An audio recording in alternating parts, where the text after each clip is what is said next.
എല്ലാവരെയും കർത്താവിൻ്റെ നാമത്തിൽ വന്ദനം ചൊല്ലുന്നു. Price the Lord. ഇങ്ങനൊരു ക്രമീകരണം നമുക്കിന്ന് വരുത്തുവാൻ ദൈവം ഇവിടെ വരുത്തിയതിൽ ദൈവത്തെ വാഴ്ത്തി സ്തുതിക്കുന്നു. വളരെ സന്തോഷത്തോടുകൂടെ ആത്മാർത്ഥതയോടുകൂടെ ദൈവസന്നിധിയിലായിരിക്കണമേ എന്ന് കർത്താവിൻ്റെ നാമത്തിൽ ഓർമ്മിപ്പിക്കുന്നു. ഒരു മൈക്ക് കയ്യിലെടുക്കണം, ബൈബിൾ വായിച്ചു തരണം. ദൈവം നൽകിയ വളരെ വിശേഷമേറിയ ഒരു ആത്മീക വെളിപ്പാടിലേക്ക് നിങ്ങളുടെ ശ്രദ്ധയെ കൊണ്ടുപോകുവാൻ ഞാൻ കർത്താവിൽ ആശിക്കുന്നു. വളരെ ശ്രദ്ധയോടുകൂടെ ആത്മാർത്ഥതയോടുകൂടെ ഹൃദയത്തിൽ പ്രാർത്ഥനയോടുകൂടെ തിരുവെഴുത്തുകളെ ശ്രദ്ധിക്കണം എന്ന് ഞാൻ കർത്താവിൻ്റെ പരിശുദ്ധ നാമത്തിൽ നിങ്ങളെ ഓർമ്മപ്പെടുത്തുകയാണ്. ഇന്ന് തുടക്കത്തിൽ 2 വാക്യങ്ങൾ ഒന്ന് വായിച്ചിട്ട് നമ്മുടെ ദൈവിക ധ്യാനം ആരംഭിക്കുകയാണ്. അത് ആരംഭവാക്യം ഉൽപ്പത്തി പുസ്തകം 1-ാമത്തെ അധ്യായത്തിൻ്റെ 1-2 വാക്യങ്ങൾ. ഉൽപ്പത്തി പുസ്തകം 1-ാം അധ്യായത്തിൻ്റെ 1-ാം വാക്യവും 2-ാം അധ്യായത്തിൻ്റെ 1-2 വാക്യങ്ങളും വായിക്കുക. ആദ്യം ദൈവം ആകാശവും ഭൂമിയും സൃഷ്ടിച്ചു. ഇങ്ങനെ ആകാശവും ഭൂമിയും അവയിലുള്ള ചരാചരങ്ങളൊക്കെയും തികഞ്ഞു. താൻ ചെയ്ത പ്രവൃത്തിയൊക്കെയും ദൈവം തീർത്ത ശേഷം താൻ ചെയ്ത സകല പ്രവൃത്തിയിൽ നിന്നും 7-ാം ദിവസം നിവർത്തനായി. മതി. ഉൽപ്പത്തി 1-1 വായിക്കുക. ആദ്യം ദൈവം ആകാശവും ഭൂമിയും സൃഷ്ടിച്ചു. ഈ ലേറ്റസ്റ്റ് ആയിട്ട് കഴിഞ്ഞ ചില മാസങ്ങളായിട്ട് ദൈവത്തിന്റെ പരിശുദ്ധാത്മാവ് ഏറ്റവും കൂടുതൽ പ്രകാശിപ്പിച്ചുകൊണ്ടിരിക്കുന്ന വളരെ വിലവേറിയ വിലപ്പെട്ടതായ വേദഭാഗങ്ങളിൽ ചിലതാണ് ഉൽപ്പത്തി 1, 2, 3, 4 അധ്യായങ്ങൾ. നമുക്കെല്ലാവർക്കും സുപരിതമാണ്. കാരണം ഒരുപക്ഷെ ബൈബിൾ വായിക്കാൻ ആരംഭിക്കുമ്പോൾ നമ്മൾ വായിച്ചു തുടങ്ങുന്ന പുസ്തകം ഉൽപ്പത്തി 1 ഒരു 4-5 ആകുമ്പോൾ നമ്മൾ നിർത്തും. പിന്നെ നമ്മളെവിടെ ആരംഭിക്കും? ഉൽപ്പത്തി 1, 2, 3 ആരംഭിക്കും. ഇടയ്ക്ക് അങ്ങനെ ഒരുപക്ഷെ പല പ്രാവശ്യം ആവർത്തിച്ച് വായിച്ചിട്ടുള്ള വേദഭാഗങ്ങളിൽ ചിലതായിരിക്കാം ഉൽപ്പത്തി 1 മുതൽ അതിൻ്റെ 5 വരെയുള്ള അധ്യായങ്ങൾ. രണ്ടാമത്തെ പ്രധാന വിഷയം നമുക്ക് എല്ലാവർക്കും കുഞ്ഞിലെ മുതൽ ചെറിയ പ്രായം മുതൽ മനസ്സിൽ പഠിപ്പിച്ചു വെച്ചിരിക്കുന്ന ഒരു കാര്യമുണ്ട്. ഉൽപ്പത്തി പുസ്തകം എന്ന് പറയുന്നത് സൃഷ്ടികളുടെ പുസ്തകം എന്നാണ്. ദൈവം എല്ലാറ്റിനെയും സൃഷ്ടിക്കുന്നു എന്ന് പറയുന്ന ഒരു പുസ്തകമാണ്.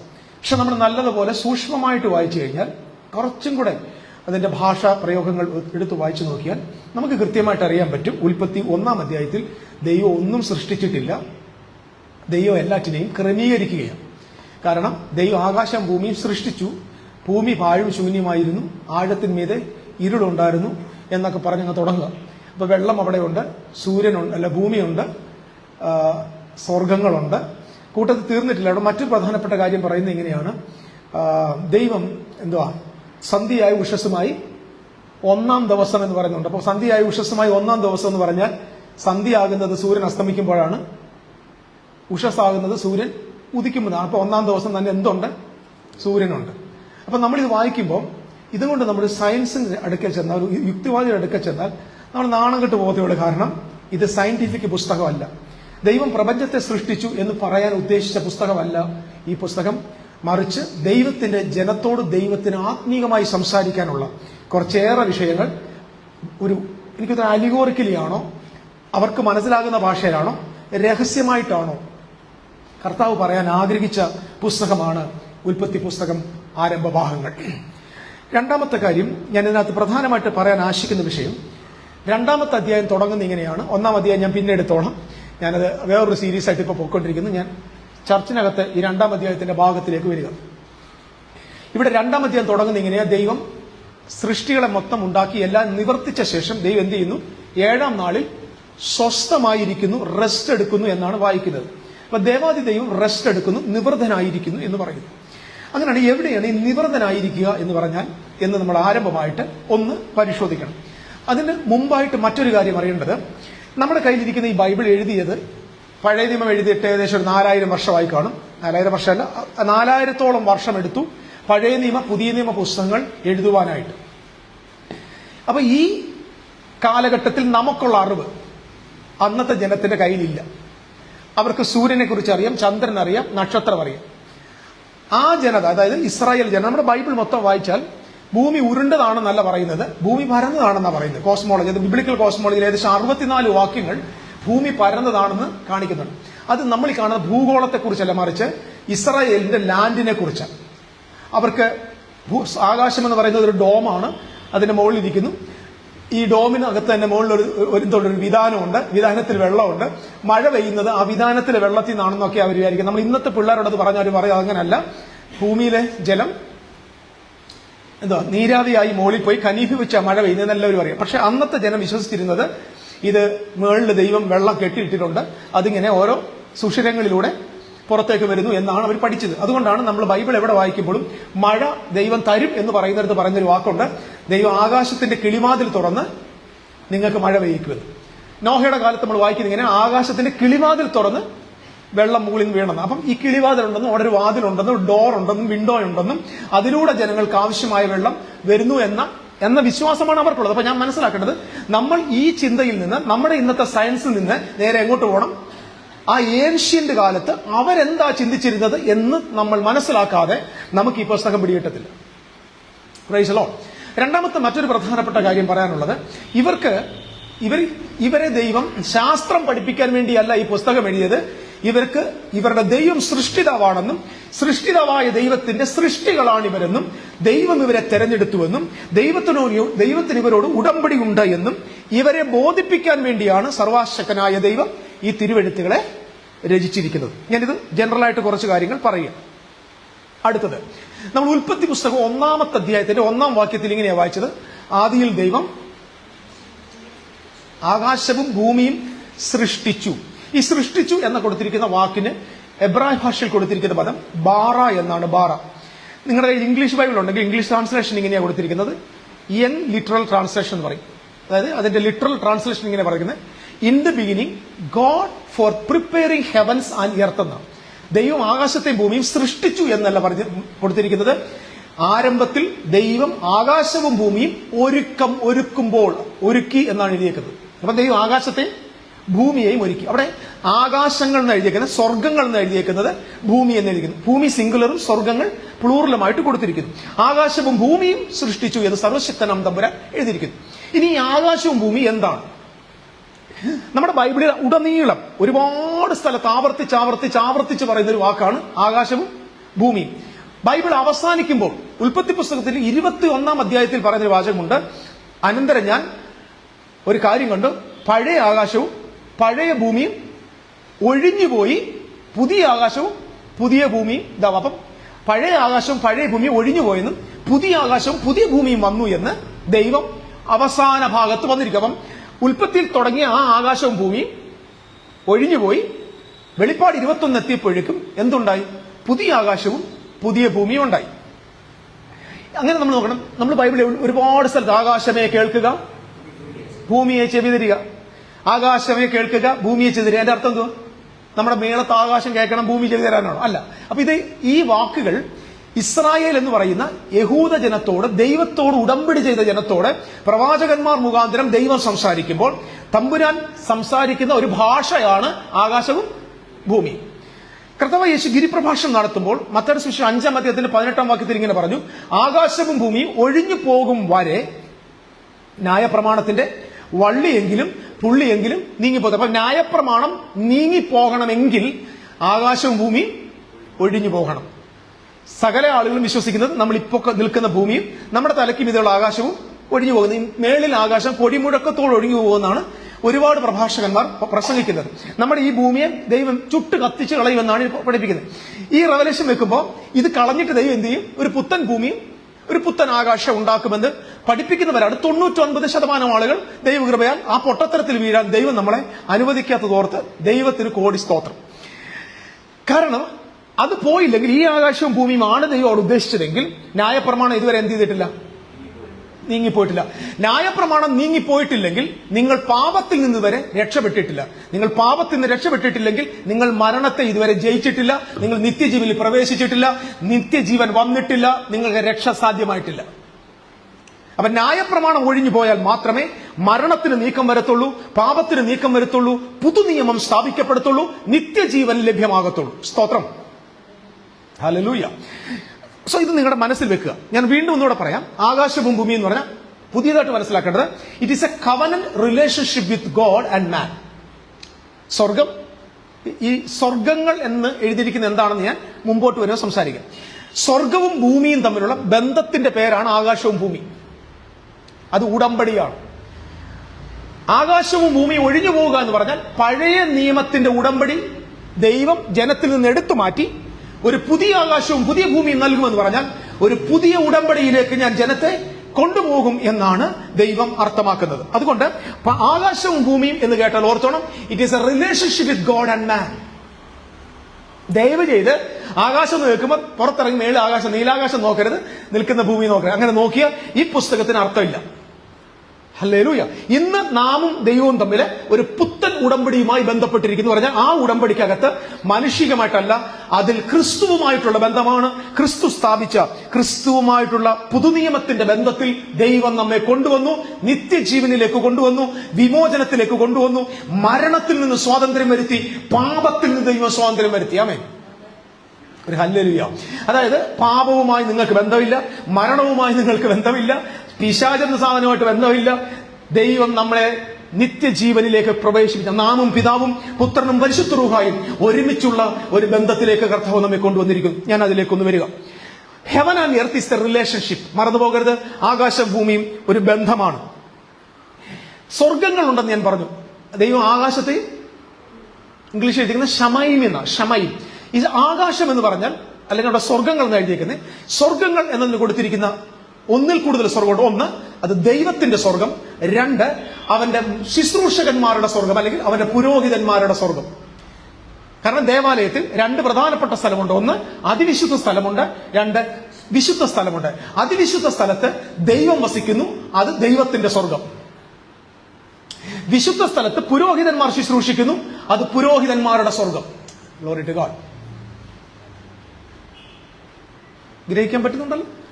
അതിവിശുദ്ധ സ്ഥലത്ത് ദൈവം വസിക്കുന്നത് ദൈവത്തിന്റെ സ്വർഗം, വിശുദ്ധ സ്ഥലത്ത് ശുശ്രൂഷകന്മാർ പുരോഹിതന്മാർ ശുശ്രൂഷിക്കുന്നു, അത് പുരോഹിതന്മാരുടെ സ്വർഗം. ആകാശവും സ്വർഗങ്ങളും ഭൂമിയും സ്വർഗങ്ങളും ദൈവം സൃഷ്ടിച്ചു. ഷമായൻ ആൻഡ് ഹെററ്റ്സ്.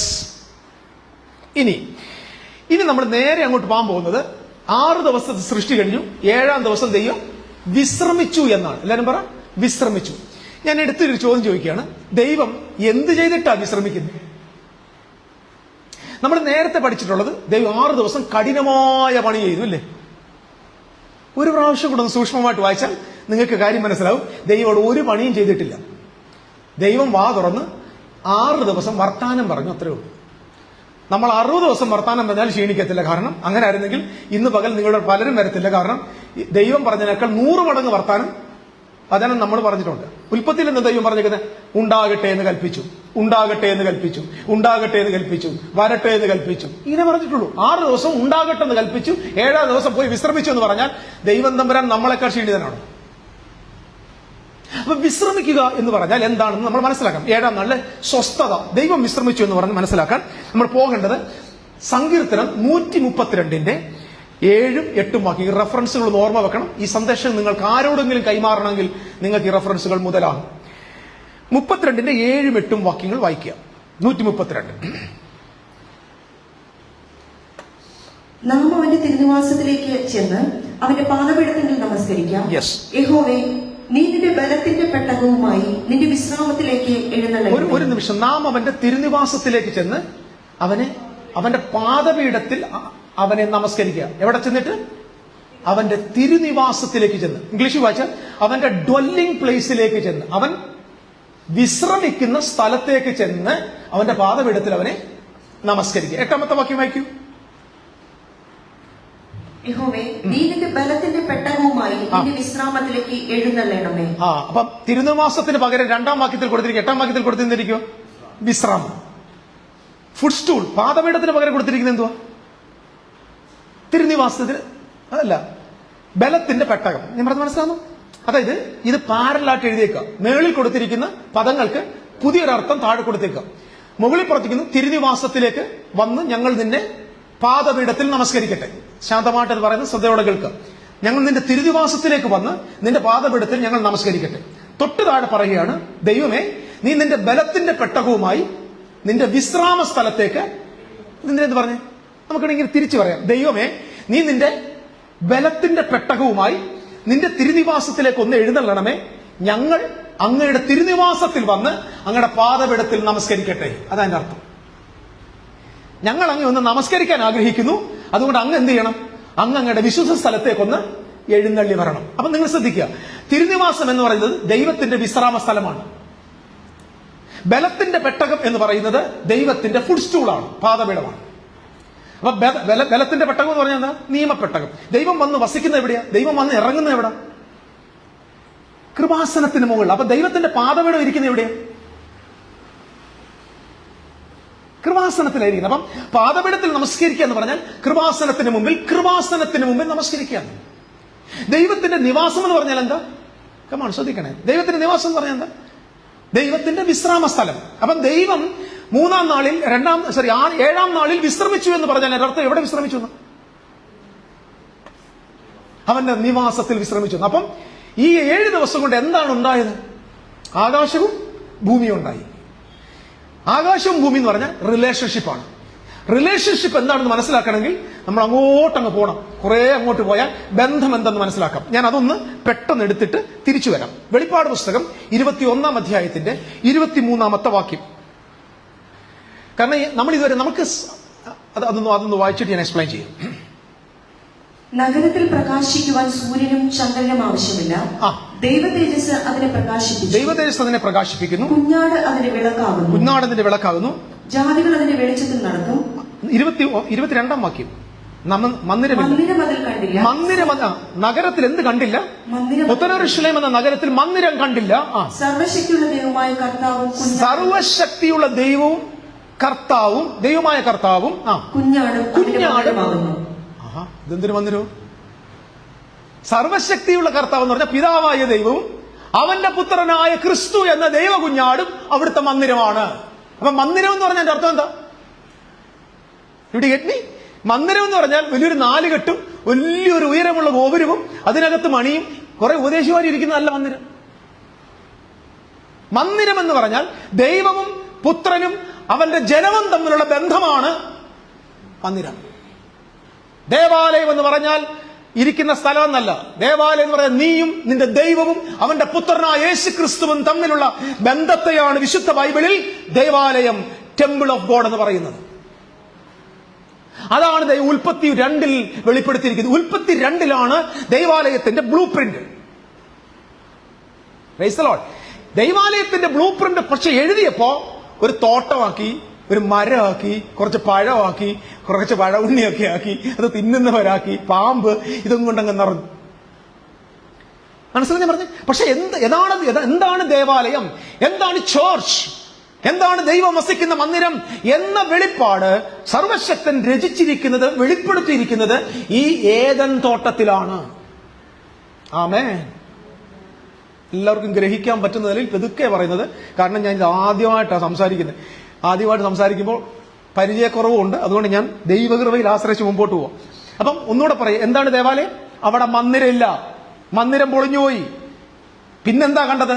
ദൈവവും അവിടുത്തെ കുഞ്ഞാടും. കൂട്ടത്തിൽ മാത്രം നമ്മളുമുണ്ട്, അവന്റെ വിശുദ്ധന്മാരും ഉണ്ട് കൂടാരത്തിൽ.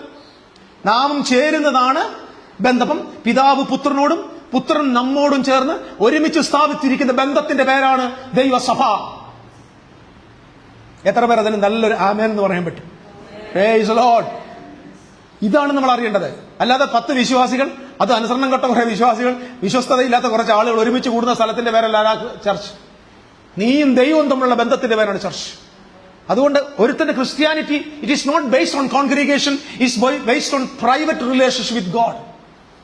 നിങ്ങൾക്ക് നിങ്ങളുടെ സഹോദരനോട് ബന്ധം വേണം, സ്നേഹം വേണം, പക്ഷെ നിങ്ങളുടെ ദൈവത്തോട് ജീവന്റെ ബന്ധം വേണം. ഹല്ലേലൂയ.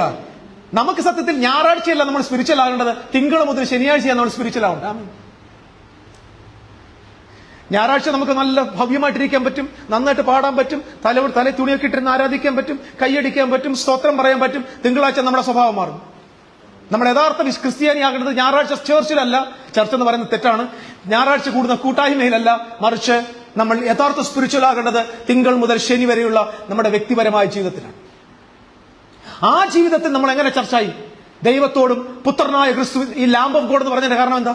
നമ്മെ വീണ്ടെടുത്തത് ദൈവ കുഞ്ഞാടാണ്. നമുക്ക് രക്തം ചിന്തിയത് ദൈവ കുഞ്ഞാടാണ്. അപ്പൊ ദൈവ കുഞ്ഞാടുമായി നമുക്കൊരു ബന്ധമുണ്ട്. ആ ബന്ധത്തെ സൂചിപ്പിക്കാൻ വേണ്ടിയാണ് യേശു ക്രിസ്തുവിനെ കുഞ്ഞാടെന്ന് വിളിച്ചിരിക്കുന്നത്. അതാണ് മന്ദിരം. Can you follow me? The Father God and His Son is the temple of God. അതെന്തൊരു ടെമ്പിളാ? ബന്ധമാണ്, റിലേഷൻഷിപ്പ് വിത്ത് ഗോഡ്. അതുകൊണ്ടാണ് ഞാൻ പറഞ്ഞത്, സ്വർഗവും ഭൂമിയും തമ്മിലുള്ള ബന്ധത്തിന്റെ പേരാണ് സഭ. അങ്ങനെയാണ് ഉൽപ്പത്തി 1 എന്തിനെ കുറിച്ച് എഴുതിച്ചേക്കുന്നത്? നിങ്ങൾക്ക് നിങ്ങളുടെ കണ്ണും തുറന്നു വരട്ടെ. ഇത് മനസ്സിലാക്കാൻ നിങ്ങളുടെ കണ്ണാ തുറക്കട്ടെ, ചെവിയല്ല. ഉൽപ്പത്തി 1 തുടങ്ങുമ്പോൾ ബൈബിളിന്റെ ആരംഭത്തിൽ ദൈവം എന്തിന്റെ സൂചന തരുന്നത്? ആരംഭത്തിന് വേണ്ടി, ദൈവത്തിന് പലത് തുടങ്ങാൻ വേണ്ടി ദൈവം ആകാശവും ഭൂമിയും സൃഷ്ടിച്ചു. മീൻസ് ദൈവം സ്വർഗവും ഭൂമിയും തമ്മിലുള്ള ബന്ധത്തെ സ്ഥാപിക്കുന്ന അവന്റെ സഭയുടെ പണി ആരംഭിച്ചു. ആമേൻ. ഉൽപ്പത്തി 1 വാക്യത്തിൽ സഭയെക്കുറിച്ചുള്ള രഹസ്യം പറയുകയാണ്. ചർച്ചിന്റെ പണി ആരംഭിച്ചത് പെന്തിക്കോസ്തിലല്ല, ചർച്ചിന്റെ പണി ആരംഭിച്ചത് ഉൽപ്പത്തി 1. ആമേൻ.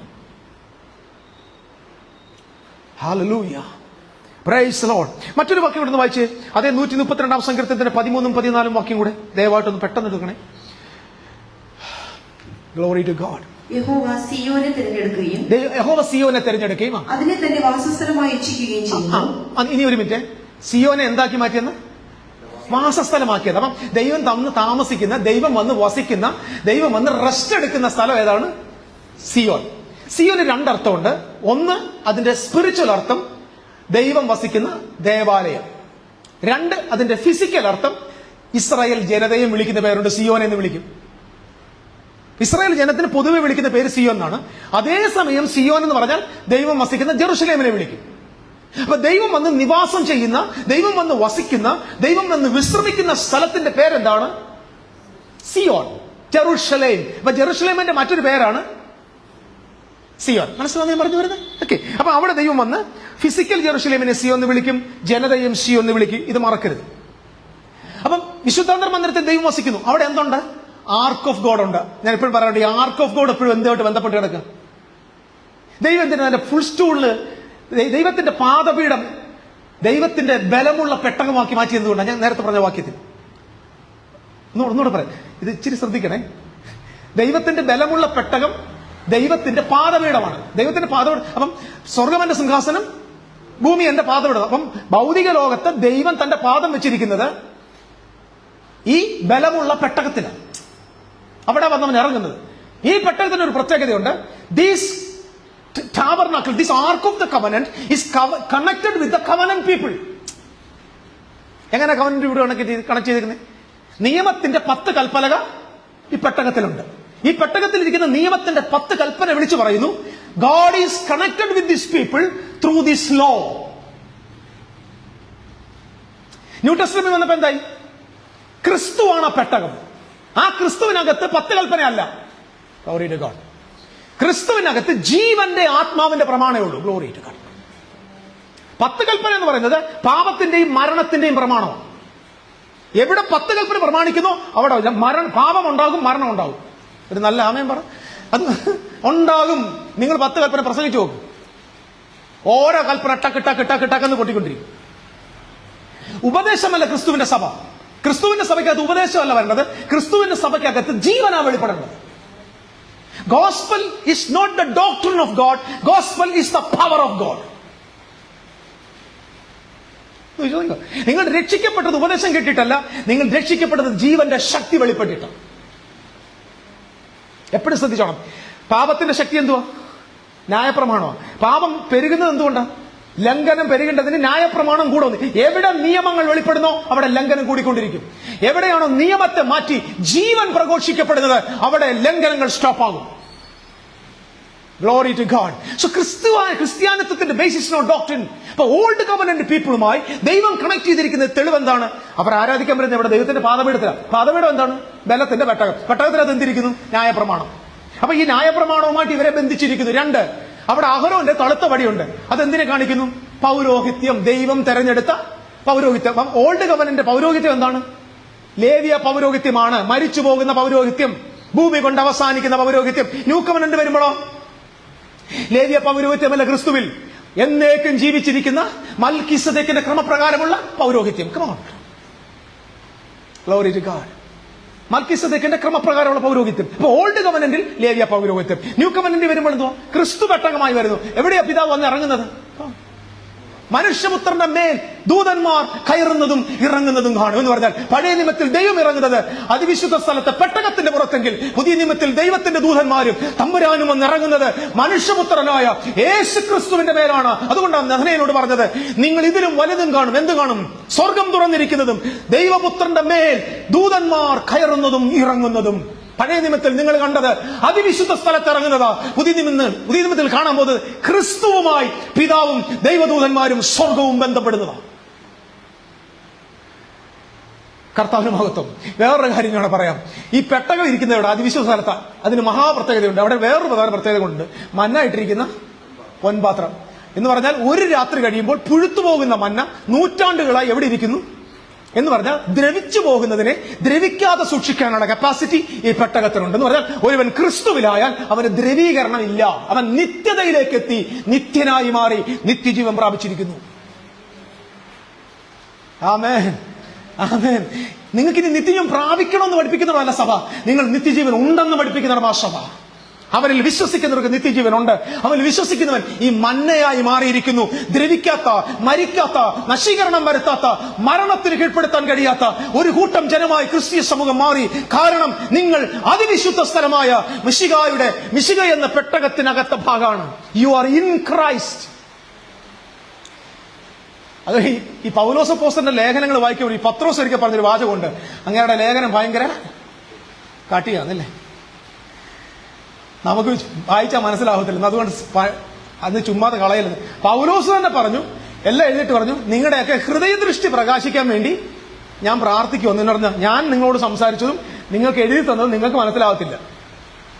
മനോരമ പത്രം വായിച്ചാൽ മനസ്സിലാകാത്തവരോട് ബൈബിൾ വായിച്ചിട്ട് തരും. പത്രം വായിച്ചിട്ടേ വായിക്കാത്തവർക്ക് ഈ ബൈബിളിനെ തെളിയിച്ചു തരാൻ ആളുകൾ വേണം. പിന്നെ തെളിയിക്കാനേ ഉള്ള ആളുകളെ വീട്ടിൽ കയറ്റത്തില്ല, വള്ളി കയറ്റത്തില്ല. അതാ പ്രശ്നം. ഞങ്ങൾക്ക് എന്ത് മതി? പണ്ടത്തെ ഒരു അപ്പച്ചൻ പറഞ്ഞു, ഞങ്ങൾക്ക് കോഴി മതി. ആമേ, ഇയാൾ പുരുദൂതനെ ഒന്നും കൊണ്ടുവരണ്ട. ഓക്കെ, ആ ഒരു അവസ്ഥയില്ല. ഇങ്ങോട്ട് പോ. ഇനി ഗോഡ് എവിടെ റെസ്റ്റ് ചെയ്യുന്ന ഒന്നും പറഞ്ഞു, ദൈവം എവിടെ റെസ്റ്റ് ചെയ്യുന്നു? പറ, ദൈവം എവിടെ വിശ്രമിക്കുന്നത്? അപ്പൊ 7-ാം നാളിൽ ദൈവം വിശ്രമിച്ചു എന്ന് പറയുമ്പോൾ 7-ാം നാളായപ്പോൾ എന്തുണ്ടായി? ഒരു സ്പിരിച്വൽ ടെമ്പിൾ എവിടെ ഉണ്ടായി? ഏദനിലുണ്ടായി. ദൈവത്തിന് വിശ്രമിക്കാൻ പറ്റുന്ന ഒരു അതിവിശുദ്ധ സ്ഥലം എവിടെ ഉണ്ടായി? ഇതുണ്ടാക്കിയിട്ട് ശേഷം ദൈവം മനുഷ്യനെ സൃഷ്ടിച്ചു. ഞാൻ എങ്ങനെയാ സൃഷ്ടിച്ചത് ഞാൻ പിന്നെ പറഞ്ഞോളാം. ഞാൻ സൃഷ്ടിച്ച ശേഷം ഇങ്ങനെ കൊണ്ടുവരുന്നു വായിക്കാം. ഇവനെ ദൈവം എന്ത് ചെയ്യുന്നുണ്ട്? ദൈവം ഏതിന് കിഴക്കൊരു തോട്ടം ഉണ്ടാക്കി. അത് വായിച്ചത് 2-ാം അധ്യായത്തിൽ. അതേ ആ റെഫറൻസ് ഒന്ന് എടുത്ത് വായിച്ച്. Glory to God. ഹല്ലേലൂയ. ഏതിന് കിഴക്ക്? അതിന് 16-ാം വാക്യം, 15-ാം വാക്യം എന്ന് തോന്നുന്നു. 7-ഓ 8-ഓ വാക്യം മതി. 8-ാം വാക്യം വായിച്ച് 2:8. എല്ലാവരും ഇത് ശ്രദ്ധിക്കണം. നമ്മളെല്ലാവരും പഠിപ്പിക്കുന്ന ഏദൻ തോട്ടം എന്നാ അല്ലേ?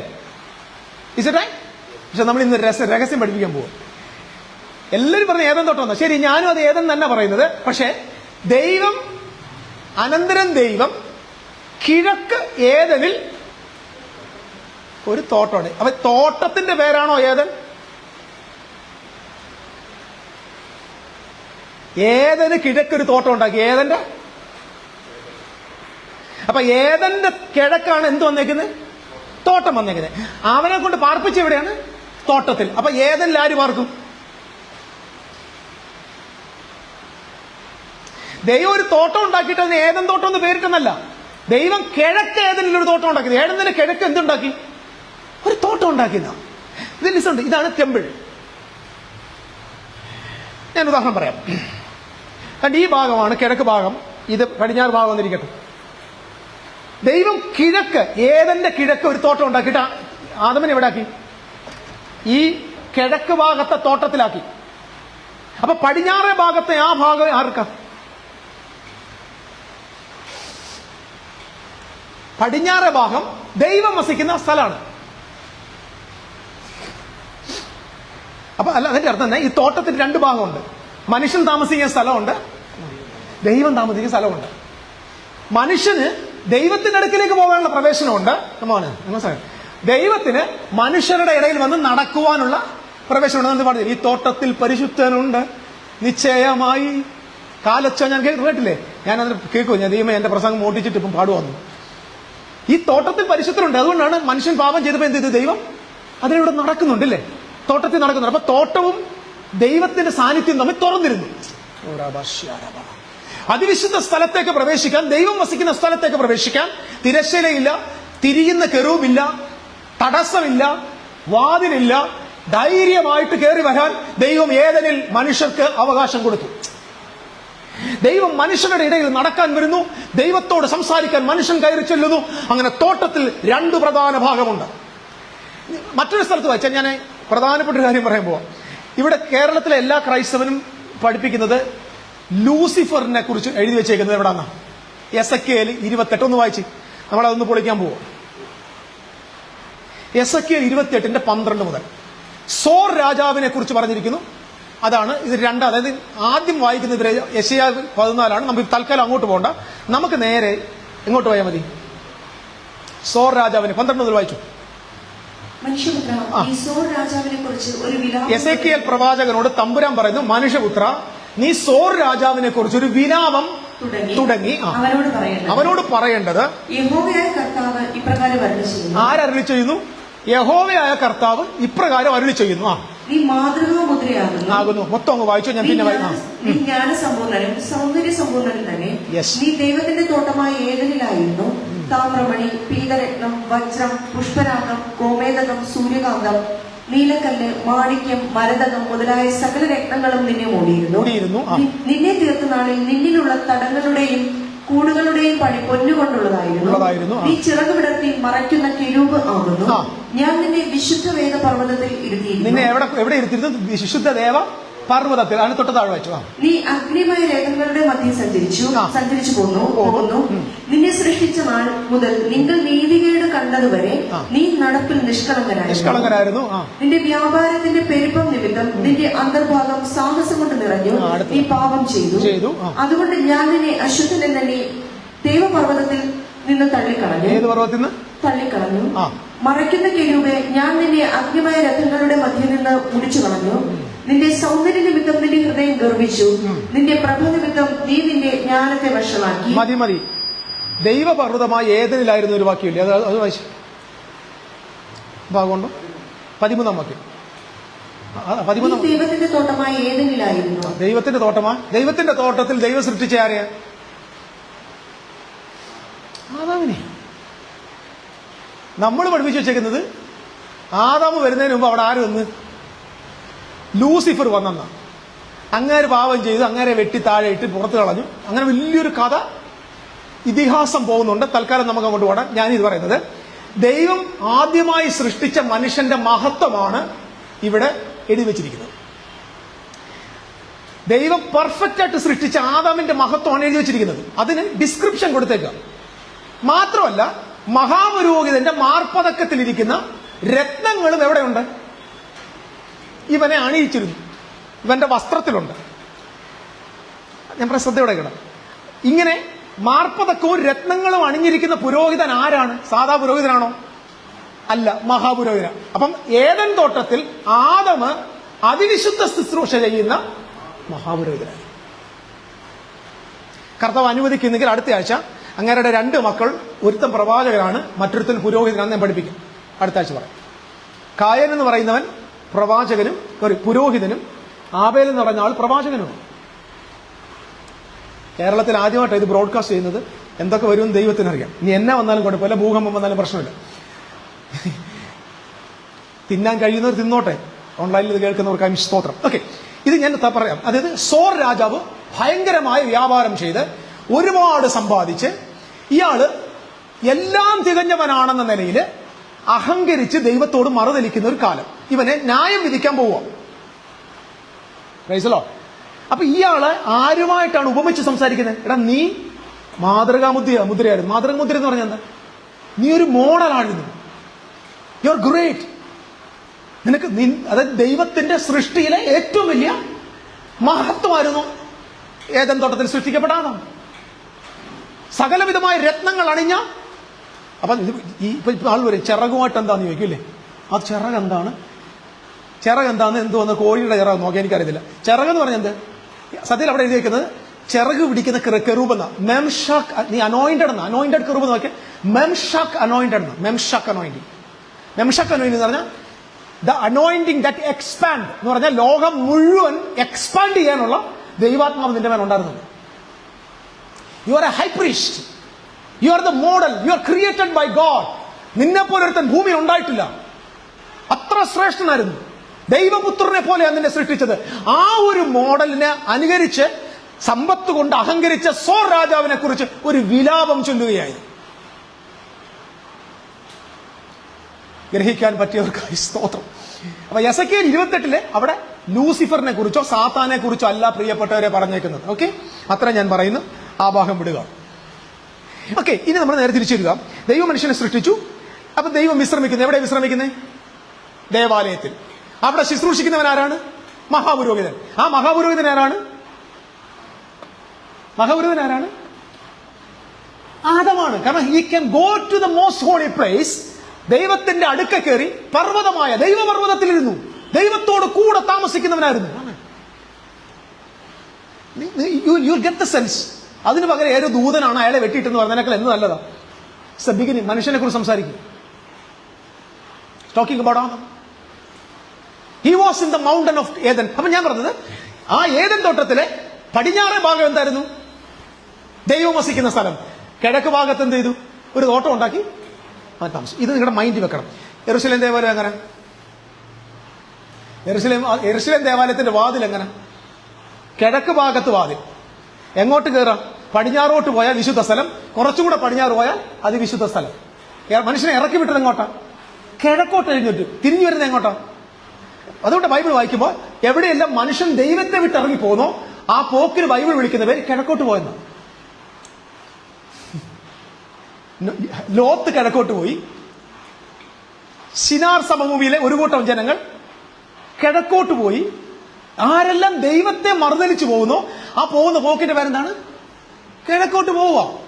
ആദാം കിഴക്കോട്ട് പോയി. ആദാമിന്റെ തലമുറ കുറെ നൂറ്റാണ്ട് കഴിഞ്ഞപ്പോ ബാബേൽ പ്രവാസത്തിലേക്ക് പോയ അതും കിഴക്കോട്ടാ പോയെ.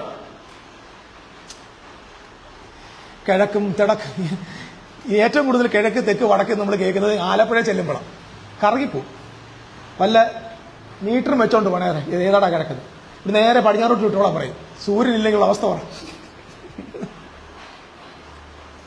അവർക്ക് പടിഞ്ഞാറ് കിഴക്ക്, പടിഞ്ഞാറ് നേരെ തെക്കോട് തിരിഞ്ഞാന്ന് പറയും. ഞാൻ പടിഞ്ഞാറ് വിട്ട് നിൽക്കുക. ഒന്നാമതേ തെക്ക് മടങ്ങും അറിയാൻ മേത്തവരാകും. അപ്പൊ ഞാൻ അതുകൊണ്ട് കൺഫ്യൂസ് ആണ്. ഞാൻ പറഞ്ഞ സ്ഥിതിക്ക് കിഴക്ക് അവരെ താമസിപ്പിച്ചു. കിഴക്ക് അവർക്ക് വാസം ഉണ്ടായിരുന്നു. ദൈവം അവിടെ താമസിക്കുന്നു. ദൈവം പടിഞ്ഞാറ്. മോസ്റ്റ് ഹോളി പ്ലേസ് എവിടെയാ? Mountain of God. ഏതെല്ലാം മൗണ്ടൻ ഏതാ? ആ മൗണ്ടനിൽ ആര് താമസിക്കുന്നു? ഗോഡ് താമസിക്കുന്നു. അത് ദൈവത്തിന്റെ മോസ്റ്റ് ഹോളി പ്ലേസ്. ഞാൻ പറഞ്ഞു വെക്കുക, ഈ ദൈവാലയം അതായത് യെരൂശലേം, അതായത് ഒന്നുകൂടെ പറയാം, പിന്നെ പിൽക്കാലത്ത് ദൈവം സ്ഥാപിച്ച യെരൂശലേം ദേവാലയത്തിന്റെ മാതൃക അല്ലെങ്കിൽ സ്വർഗത്തിലുള്ള ആ മാതൃകയാണ് ഇവിടെ തോട്ടത്തിൽ കാണുന്നത്. ഈ തോട്ടം എന്തിനാ കാണിക്കുന്നത്? Temple of God. ഏദൻ തോട്ടം എന്താണ്? Temple of God. അവിടെ ആരൊക്കെ താമസിക്കുന്നു? ദൈവം താമസിക്കുന്നു. ആരൊക്കെ താമസിക്കുന്നു? മനുഷ്യൻ താമസിക്കുന്നു. മനുഷ്യനും ദൈവം തമ്മിൽ കടന്നു പോകാൻ ഒരു തടസ്സവും ഇല്ല. എപ്പോഴാ തടസ്സം വന്നേ? നന്മ തിന്മയുടെ അറിവിന്റെ വൃക്ഷഫലം ഭക്ഷിച്ചപ്പോൾ ഏത് വാതിലടച്ചു? ഏത് വാതിലടച്ചത് പറ? ഈ തോട്ടത്തിന്റെ മൊത്തം വാതിലടച്ചില്ല. പിന്നെ അതിവിശുദ്ധ സ്ഥലത്തേക്കുള്ള പ്രവേശനം അടച്ചു. ജീവനിലേക്ക് പ്രവേശിക്കാതിരിക്കാൻ അതിവിശുദ്ധ സ്ഥലത്തെ വാതിലടച്ചു. അങ്ങനെയാണെങ്കിൽ ഞാൻ വിശ്വസിക്കുന്നു ജീവവൃക്ഷം നിന്നത് ദൈവം ഇരുന്ന സ്ഥലത്താണ്. It is a relationship with God, that is eternal life. അറിവിന്റെ വൃക്ഷഫലം നിന്നത് ഈ പൗരോഹിത്യ ശുശ്രൂഷ ചെയ്യുന്ന സ്ഥലത്താണ്, ഈ തോട്ടത്തിൽ. Can you follow me? ജീവവൃക്ഷം നിന്നത് ദൈവത്തിന്. അതുകൊണ്ടാണ് അതിവിശുദ്ധ സ്ഥലമാണ് ജീവന്റെ സ്ഥലം. അവിടെ മന്നായിട്ടിരിക്കുന്ന പൊൻപാത്രം, ആമേൻ, ദൈവത്തിന്റെ സാന്നിധ്യം വെളിപ്പെടുന്ന സ്ഥലം, ഉണങ്ങിപ്പോകാത്ത തളിർത്തിരിക്കുന്ന അവരോന്റെ തളിർത്ത വടി, ഇതൊക്കെ ഇങ്ങനെ ഇരിക്കുക. എന്റെ അർത്ഥം എന്താ? എറ്റേണൽ ലൈഫ് എവിടെയുള്ളൂ? മോസ്റ്റ്. അതുകൊണ്ടാണ് കർത്താവ് യേശു മരിക്കുമ്പോ എന്താ ചെയ്തേ? കാൽവറി വെച്ച് എന്ത് ചെയ്തു? അതിവിശുദ്ധ സ്ഥലത്തേക്ക് പ്രവേശിക്കുന്ന തിരശീലയെ രണ്ടായിട്ട് ചിന്തിട്ട് എന്ത് ചെയ്തു? ജീവനുള്ള ഒരു പുതുവഴി തുറന്നു. ജീവനുള്ള പുതുവഴി എങ്ങോട്ടാ? Most holy place. ആദാമിന് നഷ്ടപ്പെട്ടതാ അത് വിശുദ്ധ സ്ഥലത്തേക്ക്, ദൈവ സാന്നിധ്യത്തിലേക്കുള്ള പ്രവേശനമാ. നഷ്ടമായതെങ്കിൽ നമ്മുടെ കർത്താവ് യേശുവിലൂടെ സ്ഥാപിക്കപ്പെട്ടത് അതേ സ്ഥലത്തേക്ക് ധൈര്യത്തോടെ പോകാൻ. അങ്ങനല്ലേ പറഞ്ഞേക്കുന്നത്? തത്സമയത്ത് കരുണ ലഭിക്കേണ്ടതിന്, കൃപ പ്രാപിക്കേണ്ടതിന് ധൈര്യത്തോടെ എവിടെട്ട് പോവുക? കൃപാസനത്തിലേക്ക് പോവുക. Okay, God is resting in the most holy place. That means Eden is the resting place of God. Eden is the temple of God. Hallelujah. ഇനി നിങ്ങൾ മനസ്സിലാക്കട്ടെ, ടെമ്പിൾ ഓഫ് ഗോഡ്. ഈ ടെമ്പിൾ ഓഫ് ഗോഡ് എന്ന് പറയുമ്പോൾ എന്താ മനസ്സിലാക്കണ്ടേ? ഞാൻ ഒന്നുകൂടെ പറയാം, ദയവ് ചെയ്ത് നമ്മൾ ഇന്ന് കാണുന്ന ഒരു ടെമ്പിളും അല്ല. It is a spiritual relationship with father God and son of God and you. പിതാവും പുത്രനും പരിശുദ്ധ റൂഹായും നീയും തമ്മിലുള്ള എന്നേക്കുമുള്ള ജീവന്റെ ബന്ധത്തിന്റെ പേരാണ് ചർച്ച്. ഞാനത് വീണ്ടും ആവർത്തിക്കുക. That is church. Church is not a denomination. Church is not a congregation. Church is not a fellowship. Church is not a building. Church is a relationship with God. നീ ചർച്ചിലാണെന്ന് പറഞ്ഞാൽ അർത്ഥം നീയും ദൈവം തമ്മിൽ ബന്ധമുണ്ടെന്ന്. അതുകൊണ്ട് ഇനി ആരോ ഏത് ചർച്ചിലാണെന്ന് ചോദിക്കാൻ പറ്റത്തില്ല. ആകപ്പാടെ ഒരു ചർച്ചയേ ഉള്ളൂ, അത് അപ്പനുമായിട്ടുള്ള ബന്ധം. പിന്നെ ഞങ്ങളുടെ ഫെലോഷിപ്പിന്റെ പേര് ഇതാന്ന് പറയാം. That is for identity. അതാണ് ഞാൻ പറഞ്ഞത്. നമ്മൾ ഇവിടെ വരുന്നതല്ല, ആളുകൾക്ക് തെറ്റിദ്ധരിച്ചു. ആൾ വിചാരിച്ചു അറിയുമോ അവിടെ ഇതില്ല എഴുതിയില്ല. എന്റെ അർത്ഥം അറിയും, ഈ വ്യക്തികൾക്ക് ദൈവമായിട്ട് ബന്ധമല്ല. അതുകൊണ്ടാണ് മനുഷ്യരെ നോക്കി വരിക. എപ്പോഴും പരാതിക്കാർക്ക് ഞാൻ ഓപ്പൺ ആയിട്ട് പറയാം, if you have relationship with God you will never മർമർ. Hallelujah. I just want to say, എന്തുകൊണ്ട് ഇസ്രായേൽ മക്കൾ കർത്താവിന്റെ സന്നിധി പ്രവേശിച്ചില്ല? പറഞ്ഞു, മർമർ കൊണ്ട്. അതാ അവർ ചെയ്ത ഏറ്റവും വലിയ പാവം. ഏറ്റവും വലിയ പാവം എന്താ? അവർക്ക് ദൈവം ചികിത്സിക്കാൻ, ഞാൻ നിങ്ങളെ സൗഖ്യമാക്കുന്ന യഹോവ എന്ന് ചികിത്സിക്കാൻ പറഞ്ഞില്ലേ? ഞാൻ ആ സൗഖ്യം എന്താ? തലവേദന വരാൻ പറഞ്ഞാണ് ആണോ? തലവേദന മാറ്റാൻ വേണ്ടിയാണോ ഞാൻ നിങ്ങളെ സൗഖ്യമാക്കുന്ന യഹോവ റാഫ എന്ന് പറഞ്ഞേ? അല്ല. അവരെ പുറത്തിറക്കി അത്ഭുതത്തോടെ കണ്ടത്. ചെങ്കടലിന്റെ നടുവിലൂടെ അവർ വിശ്വാസത്തോടെ നടന്നു വരുന്നു. മന്ന കിട്ടുന്നു. വെള്ളം ഇച്ചിരി കുറഞ്ഞുപോയി. സ്ഥലത്ത് വെള്ളത്തിന്റെ കുറവ്, മരുഭൂമിയാ. വെള്ളം കുടിച്ചപ്പോൾ ഇവര് കണ്ടാമിനേറ്റഡ് വാട്ടറാ എന്ന് പറഞ്ഞാൽ അഴുക്ക് വെള്ളമാണ്. എല്ലാവർക്കും എന്തോ ദീനം പിടിച്ചു. ഉടനെ ദൈവം എന്ത് ചെയ്തു? മരുന്നുണ്ടാക്കി കൊടുത്തു. വെള്ളത്തിനകത്ത് ഇച്ചിരി ഒരു മരത്തെ വെട്ടിയിട്ട് വെള്ളത്തെ അത് ഹീൽ ചെയ്തു. നിങ്ങൾ ആദ്യം പഠിക്കണം.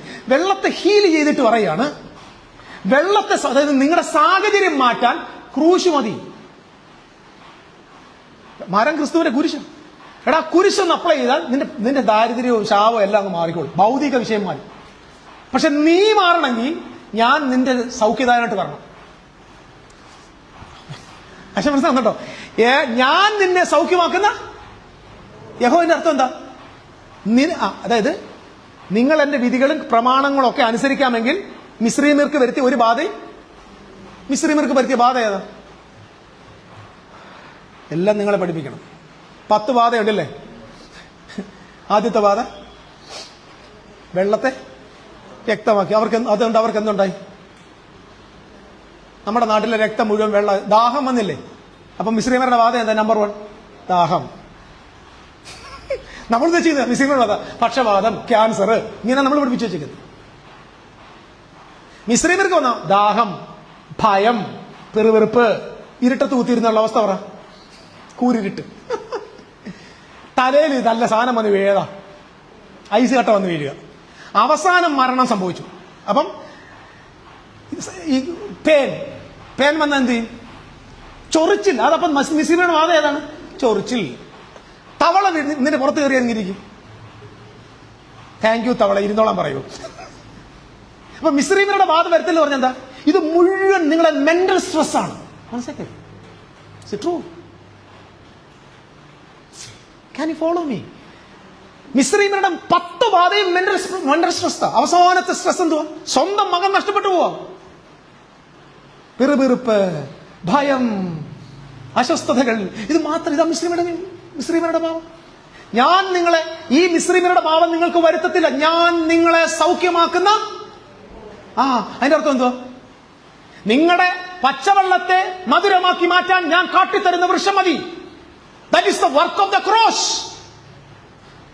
You have to be healed by the work of the cross. Then you come to me, I will heal you. അതുകൊണ്ടാണ് നമ്മൾ ആദ്യം വരുന്നത് യേശുവിന്റെ അടുത്തേക്കാ, ഇല്ലേ? എല്ലാവരും വരുന്നത് യേശു രോഗശാന്തി, കടബാധ്യത മാറണം, യേശുവിൻ്റെ അടുക്ക വരുമ്പോൾ ഇതെല്ലാം കിട്ടും. യേശു പറയടാ ഇതും ചുറ്റിപ്പിടിച്ചോണ്ട് എൻ്റെ നിൽക്കരുത്. അതാണ് ഈ 5.2 മീനും എടുത്ത് 5000 പോഷിപ്പിച്ചില്ലേ. പോഷിപ്പിച്ച് കഴിഞ്ഞപ്പോൾ പിറ്റേ ദിവസം ഒരു വള്ളം പിടിച്ച് സ്പെഷ്യൽ ബോട്ട് പിടിച്ചു വന്നു. അവിടെ ഇന്നത്തെ ഭാഷ പറഞ്ഞ ചാർട്ടേഡ് ഫ്ലൈറ്റ് വന്നു. അപ്പത്തിന്റെ രുചിയൊക്കെ വന്നു. കർത്താവ് അവരെ കണ്ടിട്ട് ഓടിക്കളഞ്ഞു. അവന്മാരെന്ത് ചെയ്തു? അടുത്ത ബോട്ട് പിടിച്ച് തിരിച്ചു ചെന്നു. നിങ്ങൾ എന്തോ അന്വേഷിച്ചു ചോദിച്ചു. ഞാൻ അപ്പം പഴയ അപ്പം നല്ലോണം. നിങ്ങൾ എന്നിട്ട് നശിച്ചു പോകുന്ന ഈ ഭൗതികമായ അപ്പത്തിന് വേണ്ടിയല്ല, എന്നേക്കും ജീവിക്കുന്ന നിത്യജീവനായിട്ട് നിങ്ങൾ അന്വേഷിക്കണമെന്ന് പറഞ്ഞു. അതിന്റെ അർത്ഥം എന്താ? Christ is all. നിത്യജീവൻ പറഞ്ഞാൽ എന്ത് ചെയ്യണം? പറ. നിത്യജീവൻ വരണമെങ്കിൽ ഏകസത്യദൈവമായ അങ്ങയെയും അങ്ങയച്ച യേശു ക്രിസ്തുവിനെ അറിയുന്നതാണ് നിത്യജീവൻ. നീ അപ്പം തിന്നുകൊണ്ട് നിത്യജീവൻ കിട്ടത്തില്ല. പിതാവിനെ അറിയണം. Knowing God is eternal life. അപ്പൊ ക്രൈസ്റ്റ് പറഞ്ഞു, ഐ അട്രാക്ട് വിത്ത് ബ്രെഡ്. നിന്നെ അട്രാക്ട് ചെയ്ത് എന്തുകൊണ്ടാ? അപ്പോഴായിട്ട് പറയാം, ജനത്തെ അട്രാക്ട് ചെയ്യാനാണ് ഈ അപ്പം കൊടുക്കുന്നത്. അട്രാക്ട് ആയി കഴിഞ്ഞാൽ നേരെ എങ്ങോട്ട് തിരിച്ചു വിട്ടണം? പിതാവിന്റെ അടുക്കലേക്ക് പോകണം. മരച്ചില്ല കൊണ്ട് വെള്ളത്തെ മധുരമാക്കണം. എന്നിട്ട് അവരോട് പറയണം, നിങ്ങളെ മുഴുവൻ, അതായത് നിങ്ങൾക്ക് വന്ന ഈ മൊത്തം ബാധ, മിസ്രീമർക്ക് വന്ന ഈ മൊത്തം ബാധ നിങ്ങളെ എവിടെ നശിപ്പിക്കും? ഈ മരുഭൂമി നശിപ്പിക്കും. പിറുപിറുപ്പ്, അവിശ്വാസം, ഇറിറ്റേഷൻ, ഭയം, നിരാശ, ഇത് മുഴുവൻ ഈ മരുഭൂ യാത്രയിൽ നിങ്ങളുടെ ജീവിതത്തെ നശിപ്പിക്കും. അവകാശ ഭൂമിയിലേക്ക് നിങ്ങളെ കൈവിട കൊണ്ടുപോകത്തില്ല. അതുകൊണ്ടൊരു കാര്യം ചെയ്യും, എന്റെ അടുക്കൽ വാ, എന്റെ വാക്ക് കേക്ക്, എന്റെ ശബ്ദം കേട്ട് ജീവിക്ക്. ഞാൻ നിങ്ങളെ സൗഖ്യമാക്കുന്ന യഹോവ. Praise the lord, praise the lord. മാറായിലെ വെള്ളം ഇവരെ ദാഹമുള്ളവരൊക്കെ കുടിക്കാൻ കൊള്ളത്തില്ലെന്ന് പറഞ്ഞു. ദാഹത്തെ കൊണ്ടുവന്നു. തമ്പുരാൻ പറഞ്ഞു, ദാഹം മാറ്റാനുള്ള കാര്യം ഞാൻ ചെയ്തോളാം. പക്ഷെ നിങ്ങൾക്കൊരു രോഗമുണ്ട്. ഇപ്പോൾ എന്തോ രോഗം? അത് ഈ വെള്ളം കുടിച്ചാൽ മാറത്തൊന്നുമില്ല. ആ രോഗം എന്നറിയാമോ? എന്തെങ്കിലും ഒരു പ്രശ്നം വന്നാൽ ഉടനെ ദൈവത്തോട് പിറുപിറുക്കുക, മോശയോട് പിറുപിറുക്കുക. ദൈവത്തെ ഓർത്ത് ഒരു കാര്യം പറയാം, പിറുപിറുക്കരുത്. ഹല്ലേലൂയ. ഞാൻ വേഗം മുമ്പോട്ട് പോവാം. അപ്പം ഞാൻ ഇവിടെ മനസ്സിലാക്കി തന്നത്, ടെമ്പിൾ ഓഫ് ഗോഡ് എന്ന് പറയുന്നത് യഥാർത്ഥത്തിൽ ഏതാണ്? ഏദൻ. ഏദൻ, ആ തോട്ടം മുഴുവൻ എന്താ കാണിക്കുന്നത്? ഏദൻ തോട്ടത്തിൽ പാർപ്പിച്ചു എന്ന് പറയുമ്പോൾ എന്താ നമ്മൾ അറിയേണ്ടത്? They were in the temple of God. Amen. They were in the temple of God. നമ്മുടെ കർത്താവ് യേശു ക്രിസ്തു ഒരിക്കൽ പറഞ്ഞു, എന്റെ പിതാവ് എന്നിലും ഞാൻ നിങ്ങളിലും വസിക്കുന്നു. അതേ കർത്താവ് ഒരിക്കൽ യെരൂശലേം ദേവാലയത്തിൽ ശുദ്ധീകരണം നടത്തുമ്പോൾ പറഞ്ഞൊരു വാചകമുണ്ട്. ആ പറഞ്ഞ വാചകം ഇങ്ങനെയാണ്, ഈ മന്ദിരം പൊളിപ്പിൻ. ഞാനിത് എത്ര ദിവസം കൊണ്ട് പണിയാം? 3 ദിവസം കൊണ്ട് പണിയാം. ഈ മന്ദിരത്തെ കുറിച്ച് യേശു എന്താ പറഞ്ഞത്? ചാട്ടവാറെടുത്തപ്പോൾ, ഇതെന്റെ പിതാവിന്റെ ആലയമാണ്, നിങ്ങളതിനെ കള്ളന്മാരുടെ ഗുഹയാക്കി. അപ്പം ആ ദേവാലയം എന്ത് വരുന്നു? പിതാവിന്റെ ആലയമാണ്. അത് പൊളിച്ചിട്ട് ഞാൻ 3 ദിവസം കൊണ്ട് പണിയാന്ന് പറഞ്ഞാൽ യേശു 3 ദിവസം കൊണ്ട് എന്തുണ്ടാക്കാവുന്ന? പുതിയൊരാലയം. ആ പുതിയ ആലയം ഏതാലയമാ? പിതാവിന്റെ മന്ദിരം ആണ്. അപ്പൊ യേശു ക്രിസ്തു ഉയർത്തെഴുന്നേറ്റ് യേശു ആരാ? പിതാവിന്റെ മന്ദിരം. യേശു എവിടെ? പിതാവ് എവിടെ വസിക്കുന്നത്? ഇപ്പൊ പുത്രനില്ല. നാം എവിടെ വസിക്കുന്നത്? നാമും പുത്രനില്ല. അപ്പൊ പുത്രനിരിക്കുന്ന അതേ, പിതാവ് ഇരിക്കുന്ന അതേ സ്ഥലത്താണ് നമ്മളെ ഇരിക്കുന്നത്. അതുകൊണ്ടാണ് ഞാൻ ഇരിക്കുന്ന സ്ഥലത്ത് നിങ്ങളെ ഇരുത്താൻ സ്ഥലം ഒരുക്കാന്ന് പറഞ്ഞു. സ്പിരിച്വലി ടോക്കിംഗ്, ഫാദർ എവിടെയുണ്ടോ അവിടെ തന്നെ നിങ്ങൾ വസിക്കുക. അതിന്റെ അർത്ഥം എന്താ? ഏദൻ തോട്ടത്തിൽ പണ്ട് ആദാം ഇരുന്ന അതേ സ്ഥലത്താണ് ദൈവം നമ്മെ ആക്കിയിരിക്കുന്നത്. അതുകൊണ്ടാണ് ദൈവം നമുക്കിട്ട പേരെന്താ? രാജകീയ പുരോഹിത വർഗം. പുരോഹിതന്മാർക്ക് എവിടെ പോകാനുള്ള പ്രവേശനം? അതിവിശുദ്ധ സ്ഥലത്ത് പോകാനുള്ള പ്രവേശനം. Hallelujah. Hallelujah. Adam was the son of God, he was in the garden. But unfortunately, ഞാൻ ഒരു കാര്യം പറയാം, ഇതിനകത്ത് 3-4 റലമുണ്ട്. തോട്ടത്തിന്റെ അകമുണ്ട്, ദൈവം വസിക്കുന്ന സ്ഥലം. അതിന്റെ തൊട്ടടുത്ത് ദൈവപുത്രന്മാർ വസിക്കുന്ന പ്രീസ്റ്റ്ഹുഡ്. ഞാൻ പറഞ്ഞ പ്രീസ്റ്റ് താമസിക്കുന്ന സ്ഥലമാണ് സെക്കൻഡ് ഹെവൻ. അതുകൊണ്ടാണ് തന്നെ നമ്മുടെ വിശുദ്ധന്മാരെ എല്ലാം കർത്താവ് ഉയർത്തെഴുന്നേൽപ്പിച്ച് എവിടെ ഇരുത്തി? സ്വർഗസ്ഥലത്തിരുത്തി. അയച്ചിട്ടില്ലേ? ക്രിസ്തുവിനോടുകൂടി മരിച്ചടക്കപ്പെട്ട് ക്രിസ്തുവിനോട്, ക്രിസ്തു വരാ ദൈവത്തിന്റെ പുത്രനാണ്, ദൈവത്തിന്റെ പുത്രനോട് കൂടി നമ്മളെ എവിടെ ഇരുത്തി? സ്വർഗസ്ഥലത്തിരുത്തി. എന്റെ അർത്ഥം എന്താ? സ്വർഗസ്ഥലം എന്നാൽ പിതാവിന്റെ സ്ഥലമല്ല, പിതാവിന്റെ തൊട്ടിപ്പുറത്തുള്ള പുത്രന്മാർക്ക് ഇരിക്കേണ്ട സ്വർഗത്തിരുത്തിയത്. We are in the spiritual heavenly places. Glory. അവിടുത്തെ അനുഗ്രഹങ്ങളാണ് നിങ്ങൾ അനുഗ്രഹിച്ചിരിക്കുന്നത്. നമ്മൾ അനുഗ്രഹം പറയുമ്പോൾ എവിടെ എന്താ പറയേണ്ടത്? You are blessed with all the spiritual blessings in the heavenly places. Glory to God. Okay, ഞാൻ പെട്ടെന്ന് നിർത്താം, നമ്മുടെ അടുത്ത ശുശ്രൂഷയിലേക്ക് പോകാൻ സമയം. സോ ഇൻ ദ ഹെവൻ, സർവശക്തനാം തമ്പുരാൻ മോസ്റ്റ് ഹോളി പ്ലേസ് താമസിക്കുന്നു. നാമോ പ്രീസ്റ്റായിട്ട് ഹോളി പ്ലേസിൽ താമസിക്കുന്നു. അതേസമയം സാമാന്യ ജനം, ഈ പ്രീസ്റ്റ്ഹുഡ് അല്ലാത്ത ജനമുണ്ട് ഇസ്രായേലുണ്ട്, അവർ താമസിക്കുന്ന എവിടെ? പ്രാകാരത്തിൽ താമസിക്കുന്നു. ഈ പ്രാകാരത്തിന്റെ പേരാണ് പൂഴിയിലെ മണ്ണ്. ബൈബിളില് 3 തരത്തിലെ പൊടിയെക്കുറിച്ചാണ് പറഞ്ഞത് അബ്രഹാമിനോട്. എത്ര പൊടിയാ? നിന്റെ സന്തതിയെ ഞാൻ ഭൂമിയിലെ പൊടി പോലെയാക്കും എന്ന് പറഞ്ഞാൽ സാമാന്യ ജനം, പ്രാകൃതൻ എന്ന് പറയും, നാച്ചുറൽ മാൻ. അവരും ദൈവത്തിന്റെ ജനം തന്നെ, പക്ഷെ നാച്ചുറൽ മാൻ. രണ്ടാമതൊരിക്കൽ പറഞ്ഞു, നിന്റെ സന്തതിയെ ഞാൻ കടൽക്കരയിലെ മണൽ പോലാക്കും. കടൽ എന്തിനെ കാണിക്കുന്നു? ജാതികളെ കാണിക്കുന്നു. അതിന്റെ അർത്ഥം എന്താ? കടൽക്കരയിലെ മണൽ എന്ന് പറഞ്ഞാൽ ജാതികൾ. അവിടെ നിന്ന് വേർതിരിക്കപ്പെട്ട കരയിലെത്തിയവരാണ് ദൈവജനം. ആ കരയിൽ നിന്ന് വിശുദ്ധ സ്ഥലത്തേക്ക് പോയവരാണ് നിന്റെ സന്തതിയെ ഞാൻ നക്ഷത്രങ്ങളെ പോലാക്കും, സൺസ് ഓഫ് ഗോഡ്. എത്ര പൊടി? 7 കൃമിയും പൊടിയുടെ കാര്യമല്ല പറഞ്ഞത്. ഭൂമിയിലെ പൊടി, സമുദ്രത്തിലെ തീരത്തുള്ള മണൽ, നക്ഷത്രങ്ങളെ പോലെ ശോഭിക്കുന്ന പുത്രന്മാർ.